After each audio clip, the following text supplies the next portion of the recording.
Friends, இன்னைக்கு இந்த two, does, did அப்படிங்கிற வார்த்தையோட ஒரு டிஃப்ரெண்ட்டான யூசேஜ் பார்க்க போகிறோம். டூ அப்படிங்கிறது ஐவி யூதேக்கும், டஸ் அப்படிங்கிறது ஹீ ஷீட்டுக்கும் சிம்பிள் ப்ரெசென்ட்டில் நம்ம யூஸ் பண்ணுவோம். இந்த எல்லாத்துக்குமே ஐவி யூதே ஹீ ஷீட் எல்லாத்துக்குமே பாஸ்ட்டில் யூஸ் பண்ணும்போது டிட் அப்படிங்கிற வார்த்தை காமனாக வரும். அது நமக்கு தெரிஞ்சதே. சரி, கவனிங்க. ஐ ரிமெம்பர் யூ அப்படிங்கிற சென்டென்ஸில் நீங்கள் இந்த ரிமெம்பர் அப்படிங்கிற வார்த்தையை பார்த்தாலே கண்டுபிடிச்சிடலாம். V1 அதாவது ப்ரெசென்ட்டில் இருக்குது. எனக்கு உன்னை ஞாபகம் இருக்குது. பொதுவான ஃபேக்டை சொல்கிறோம். சரிங்களா? எனக்கு உன்னை ஞாபகம் இருக்கிறது. சரி, இது வழக்கமாக தெரிஞ்சது தானே, இங்கே என்ன நம்ம பண்ண போகிறோம் அப்படின்னு நீங்கள் நினச்சிங்கன்னா, இங்கே தான் இருக்குது ஒரு முக்கியமான ட்விஸ்ட். என்னன்னா, இந்த ரிமெம்பர் அப்படிங்கிற வார்த்தை என்ன டென்ஸில் இருக்குது? ப்ரெசென்ட். ப்ரெசென்ட்டில் இருந்தால் ஐ அப்படிங்கிற வார்த்தைக்கு இதில் நம்ம டூ அப்படிங்கிற வார்த்தை தான் போடணும். அந்த டூவை நீங்கள் இப்படி போட்டிங்கன்னு வச்சுக்கோங்களேன், எந்த ஒரு ஆக்ஷனை நீங்கள் பண்ணுறீங்களோ அந்த ஆக்ஷனை அழுத்தமாக சொல்கிறீங்கன்னு அர்த்தம். ஃபார் எக்ஸாம்பிள், எனக்கு ஒன்று ஞாபகம் இருக்குது இப்படின்னு சொல்கிறதுக்கும் எனக்கு ஒன்று ஞாபகம் இருக்குது இப்படின்னு சொல்கிறதுக்கும் வித்தியாசம் இருக்குது. தமிழில் டோனில் காமிச்சிடலாம். எனக்கு ஒன்று ஞாபகம் இருக்குது அப்படின்னு சொல்கிறதுக்கு எனக்கு ஒன்று ஞாபகம் இருக்குது, ஐயோ எனக்கு சத்தியமாக ஞாபகம் இருக்குடா இப்படின்னு தமிழில் சொல்லிடலாம்.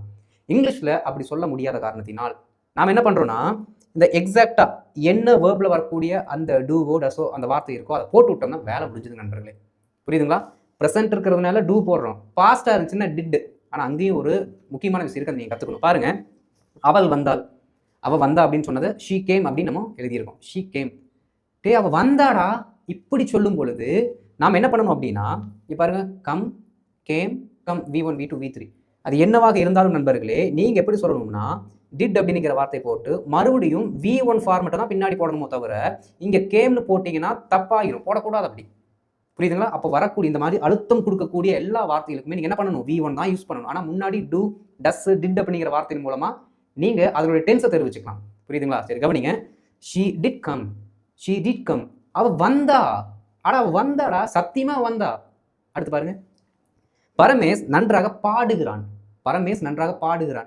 பரமேஷ் அப்படிங்கிறது ஹீல வருது, பாடுகிறான்ங்கிறது ப்ரெசென்ட்ல இருக்கு. அதனால நாம் என்ன பண்ணணும் அப்படின்னா, இங்கே எஸ் சேர்த்திருக்கோம். அப்படியே நீங்கள் என்ன பண்ணலாம் அப்படின்னா, இந்த பெயருக்கு அடுத்து டஸ் அப்படிங்கிற வார்த்தையை போட்டுட்டு இங்கே இருக்க எஸ்ஸை தூக்கி பிளெயின் V1 வச்சுக்கோங்க. நான் மேலே சொன்னல, என்ன ஆனாலும் பிளெயின் V1 வச்சுக்கோங்க. பரமேஷ் டஸ் சிங் வெல். பரமேஷ் டஸ் சிங் வெல். பரமேஷ் டஸ் சிங் வெல். பரமேஷ் நல்லா பாடுறான். பரமேஷ் நல்லா பாடுறான், அவனுக்கே ஒரு வாய்ப்பு கொடுக்கக்கூடாது அப்படின்னு நம்ம கேட்கலாம். புரியுது நண்பர்களே? இதனால் தான் இந்த பர்டிகுலர் வேர்புக்கு முன்னாடி டூ, டஸ், டிட் அப்படிங்கிற வார்த்தைகள் ஆங்கிலத்தில் பயன்படுத்தப்படுகிறது. உங்களுக்கான ஒரு கேள்வி என்ன அப்படின்னா, எனக்கு நல்லா புரியுது, எனக்கு நல்லா புரியுது அப்படி சொல்லலை, எனக்கு நல்லா புரியுது, இதை எப்படி இன்னைக்கு நம்ம படித்த கான்செப்ட் படி இங்கிலீஷில் சொல்லலாம் அப்படின்னு காமெண்ட்டில் போட்டுட்டு முடிஞ்சால் சப்ஸ்கிரைப், ஃபாலோ என்னென்ன பண்ணுமோ அதை பண்ணி வச்சிருக்க நண்பர்களே. நம்ம அடுத்த வீடியோவில் பார்க்கலாம்.